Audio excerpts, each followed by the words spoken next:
ഹരേ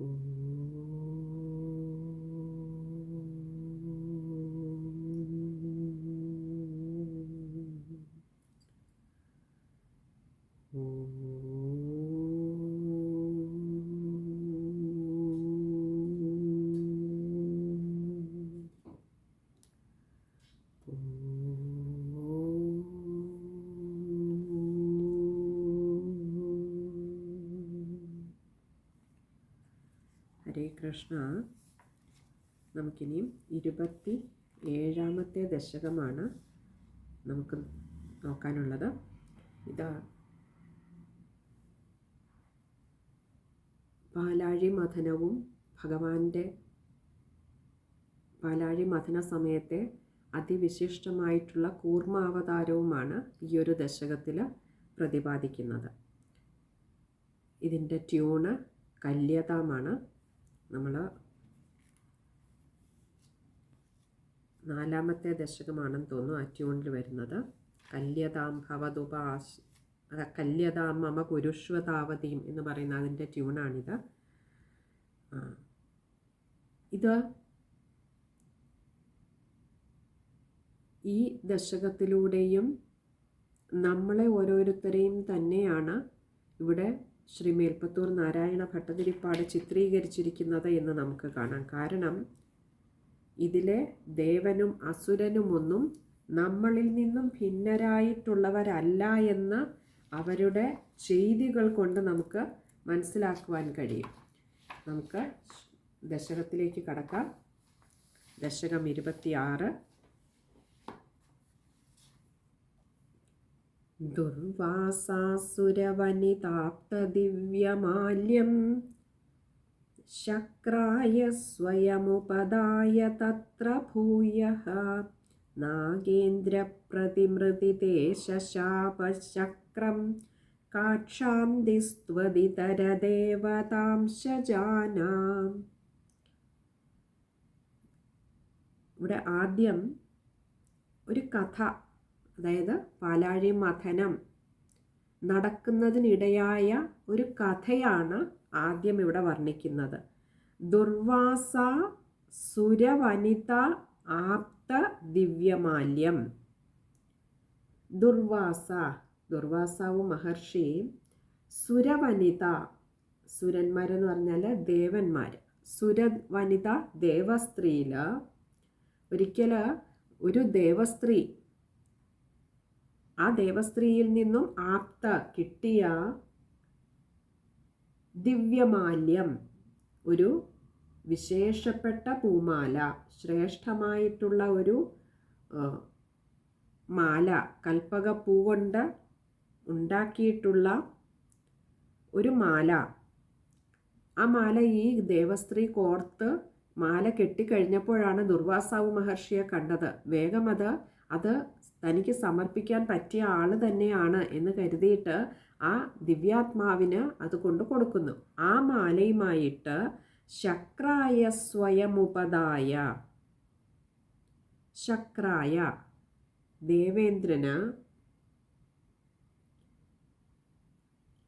സ്വയമുപദായ, സ്വയം ഉപദായ, ഇങ്ങനെ രണ്ട് വാക്കുകൾ ചേരുന്നതാണ് സ്വയമുപദായ. സ്വയം തന്നെത്താനെ, അതായത് തനിക്ക് കിട്ടിയ ആ മാല തന്നെത്താനെ, ഉപദായ അത് സമ്മാനിച്ചിട്ട്, ദേവേന്ദ്രന് കൊണ്ടുവന്നത് കൊടുത്തിട്ട്, അതായത് അവിടെ നിന്നും ദുർവാസാവ് മഹർഷി നേരെ വന്നത് ഈ ദേവേന്ദ്രൻ്റെ അടുത്തേക്കാണ്. വരുന്ന വഴിയാണ് ഈ ദേവസ്ത്രീ ആ കൽപ്പക പൂമാല കൊണ്ട് കൊടുക്കുന്നത്. ആ പൂമാല ഇവിടെ വന്ന് നേരെ ദേവേന്ദ്രൻ അത് സമർപ്പിച്ചു. തത്ര ഭൂയഃ, തത്ര അത്, ഭൂയഃ എന്ന് പറഞ്ഞാൽ അങ്ങനെ സംഭവിച്ചു. എന്താ? നാഗേന്ദ്രപ്രതിമൃതിതേ ശശാപശക്രം, നാഗേന്ദ്രപ്രതിമൃതിതേ. അവിടെ ഈ പൂമാല ദേവേന്ദ്രന് കൊണ്ട് കൊടുക്കുമ്പോൾ തൊട്ടടുത്ത് നിന്ന ഐരാവതത്തിൻ്റെ തുമ്പിക്കൈയിൽ അത് ഇട്ടു കൊടുക്കുന്നുണ്ട് ദേവേന്ദ്രൻ. ഇവിടെ ദുർവാസാവ് മഹർഷി തനിക്ക് ദിവ്യമായി കിട്ടിയ മാലയെ ദേവേന്ദ്രന് കൊടുക്കുന്നു. ദേവേന്ദ്രൻ അത് തനിക്ക് പ്രിയപ്പെട്ട ആ ഐരാവതത്തിൻ്റെ ശിരസിൽ ചാർത്തി കൊടുക്കുന്നു. പക്ഷേ ഈ കൽപ്പകപ്പൂ മാല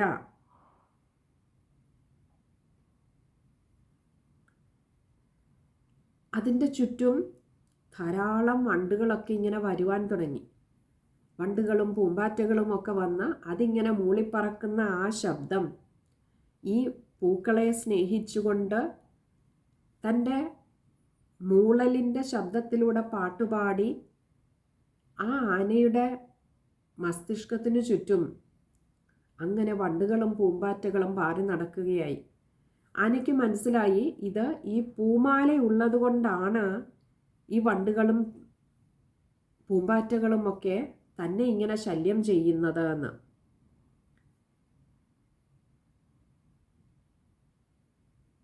ആ ആന ഐരാവതം എന്താ ചെയ്തത്? തൻ്റെ തുമ്പിക്കൈ കൊണ്ട് ആ പൂമാല ഇങ്ങോട്ട് എടുത്തിട്ട് താഴെയിട്ട് അത് താഴേക്ക് അടിച്ച് അതിന് കേടുവരുത്തി. അപ്പോൾ ഇനിയും തൻ്റെ ചുറ്റിനും ശല്യം ചെയ്യില്ലല്ലോ എന്നാണ് ഐരാവതം ചിന്തിച്ചത്. ഇത് കണ്ടു നിന്ന ദുർവാസാവ് മഹർഷിക്ക് താൻ ദിവ്യമായി കൊണ്ടുകൊടുത്ത ആ മാല ഐരാവതം തൻ്റെ തുമ്പിക്കൈ കൊണ്ട് താഴെയിട്ട് കാലുകൊണ്ട് ചവിട്ടി മെതിക്കുന്നത് കണ്ടപ്പോൾ വല്ലാത്ത കോപം വന്നു. അതുകൊണ്ട് ശശാപശക്രം, ശപിച്ചു. ആരെ? ശക്രം. ശക്രം എന്നാൽ ഇന്ദ്രൻ. ദേവേന്ദ്രനെ ശപിച്ചു. എന്താ? കാക്ഷാന്തിസ്ത്വതിതര ദേവതാംശജാനാം. ഇവിടെ ശാപം കൊടുക്കുന്നത് തൻ്റെ എല്ലാ ഐശ്വര്യവും തൻ്റെ സകല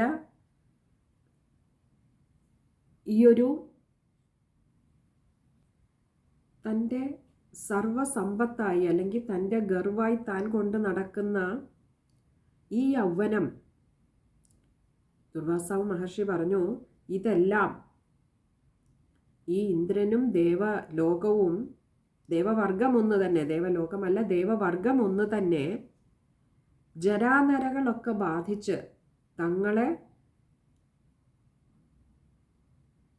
മതാന്ധരാക്കിയ.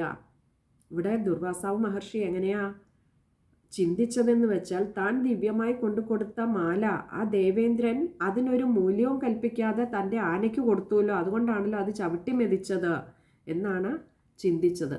അതുകൊണ്ട് തൻ്റെ എല്ലാ ഐശ്വര്യങ്ങളും ഇല്ലാതെയായി തീരട്ടെ, ഈ ദേവവർഗത്തിനൊന്നാകെ ജരാനരകൾ ബാധിക്കട്ടെ എന്ന് ശപിച്ചു.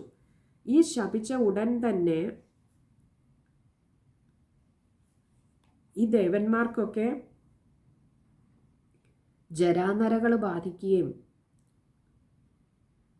അങ്ങനെ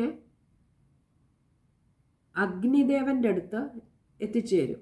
അഗ്നിദേവനുമായിട്ട് ചേർന്ന് ഇവരെല്ലാവരും കൂടി ആലോചിച്ച് ബ്രഹ്മാവിൻ്റെ അടുത്ത് വന്നിവർ സങ്കടം ഉണർത്തിക്കുന്നുണ്ട്. അങ്ങനെ ബ്രഹ്മാവ് പതിവ് പോലെ തൻ്റെ അടുത്ത് ആര് സങ്കടം പറയാൻ വന്നാലും ബ്രഹ്മാവ് എവിടേക്കാണ് കൊണ്ടുപോവുക? നേരെ ഭഗവാന്റെ അടുത്തേക്കാണ് കൊണ്ടുപോവുക. കാരണം ബ്രഹ്മാവിൻ്റെ സങ്കടങ്ങൾ തന്നെ, ബ്രഹ്മാവിന് ഒരു വിഷമം തോന്നിയാൽ അത് തീർക്കുന്നത് ഭഗവാനാണ്. അപ്പോൾ തന്നേക്കാൾ കേമനായി തൻ്റെ തന്നെ സങ്കടം തീർക്കുന്ന ഒരു ഭഗവാൻ ഉള്ളപ്പോൾ ഞാൻ ആരാണ് ഇവരുടെ സങ്കടം തീർക്കാൻ എന്ന് കരുതി ബ്രഹ്മാവ് ആ ദേവന്മാരെ എല്ലാം കൂട്ടിയിട്ട് ഭഗവാന്റെ അടുത്തേക്ക് പോയി. അവിടെ ചെന്ന് ഭഗവാനെ ധാരാളം സ്തുതിഗീതങ്ങളാലൊക്കെ സംപ്രീതനാക്കുന്നുണ്ട് ഈ ദേവന്മാർ. അപ്പോൾ ഭഗവാൻ ഒരു ഉപായം പറഞ്ഞു കൊടുത്തു.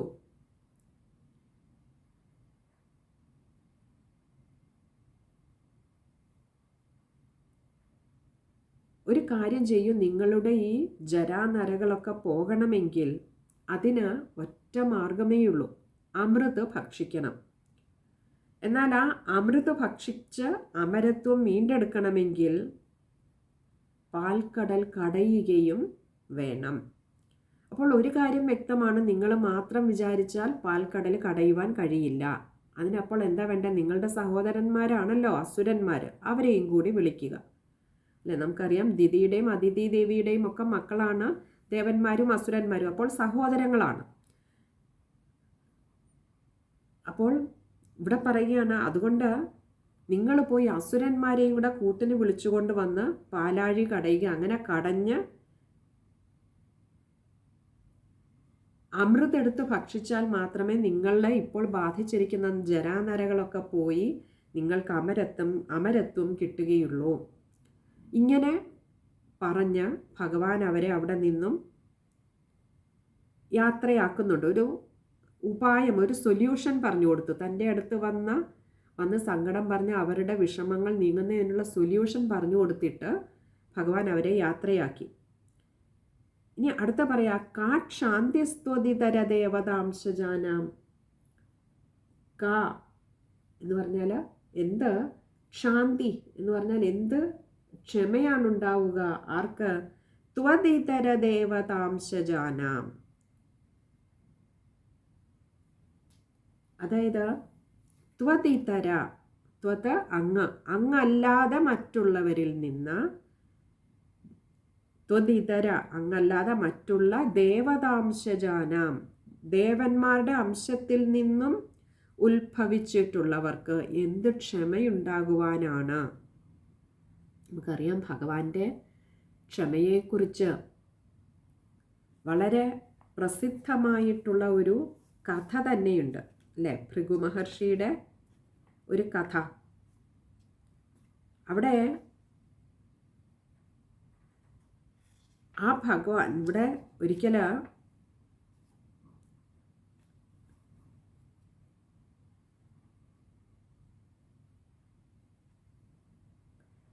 ഈ മഹർഷിമാരെല്ലാവരും കൂടി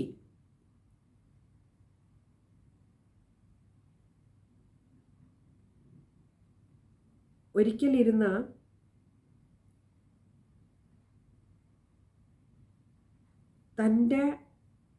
തങ്ങളുടെ കൂട്ടത്തിൽ തങ്ങൾ എന്നും ധ്യാനിക്കുന്ന ഈ ത്രിമൂർത്തികളിൽ ആർക്കാണ് കൂടുതൽ ശ്രേഷ്ഠത എന്ന് മനസ്സിലാക്കുന്നതിനായി, അപ്പോൾ ആർക്കും ധൈര്യം പോരാ, ഇവരെയൊക്കെ എങ്ങനെയാ പോയി പരീക്ഷിക്കുക, എങ്ങനെയാ അറിയുക ഇതിൽ ആർക്കാണ് കൂടുതൽ ശ്രേഷ്ഠതയെന്ന്. ഒടുവിൽ അങ്ങനെ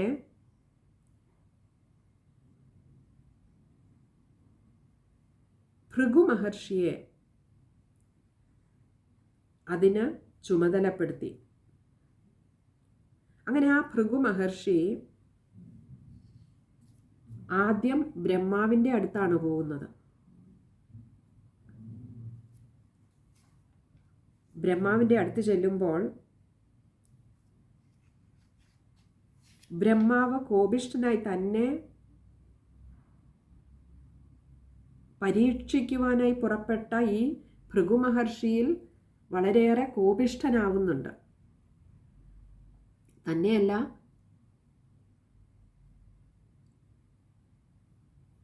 ആദി പിതാവാണ്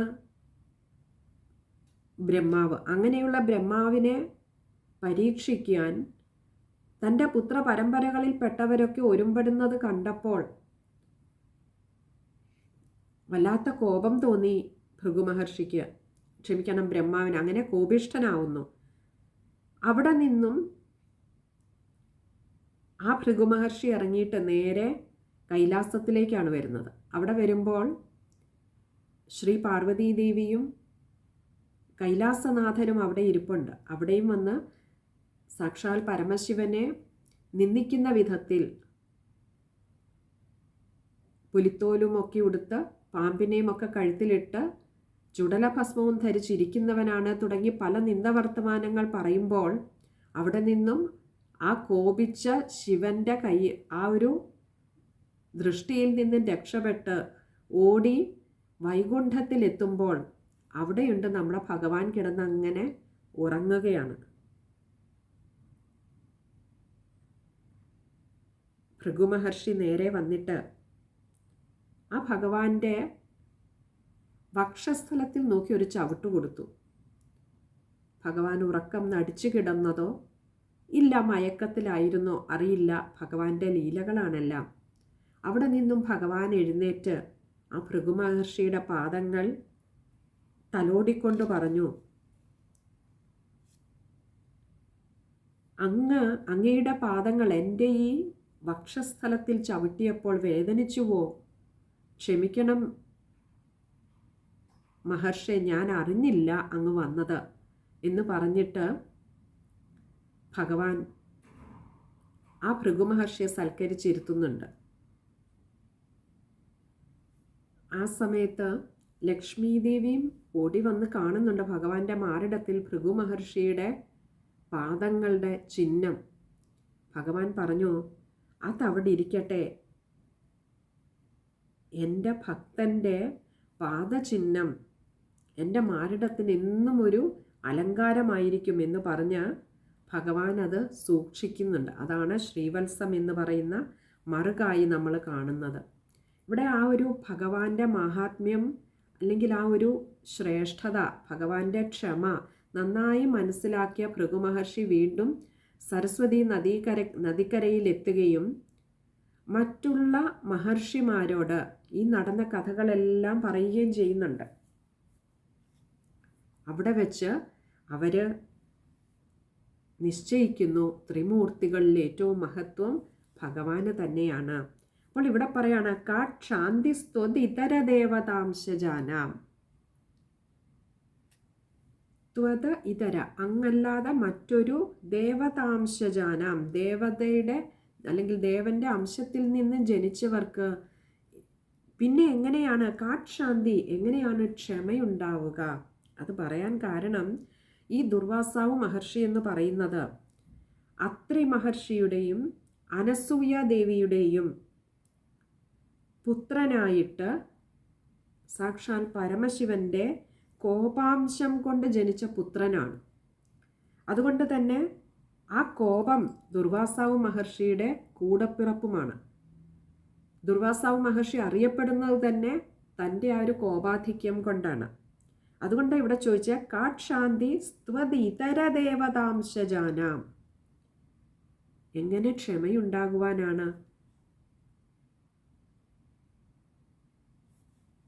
നോക്കൂ, ഇവിടെ ജന്മം തരുന്ന സമയത്തെ ജന്മം തരുന്നവരുടെ ഭാവം സന്തതികളിലെ സ്വഭാവ വൈകൃതത്തിനും സദ്ഭാവത്തിനും കാരണമാകും. ഇവിടെ നോക്കൂ, ശിവഭഗവാന്റെ കോപാംശം കൊണ്ട് ജനിച്ചതാണ് ദുർവാസാവ് മഹർഷി. എന്നാൽ അദ്ദേഹത്തിൻ്റെ പിതാവായ അത്രി മഹർഷി ആകട്ടെ അനസൂയാദേവി ആകട്ടെ ഇങ്ങനെ ഈ ഒരു കോപാധിക്യത്തിന് പേരുകേട്ടവരല്ല താനും. അപ്പോൾ ഏതൊരു അംശത്തിൽ നിന്നാണോ ജനനമുണ്ടായത് ആ അംശത്തിൻ്റെ ഭാവം, സ്വഭാവം, വാസന ഇതൊക്കെ അതിൽ നിന്നും ഉടലെടുക്കുന്ന സൃഷ്ടിയിലേക്കും പകർന്നു കിട്ടുന്നുണ്ട്.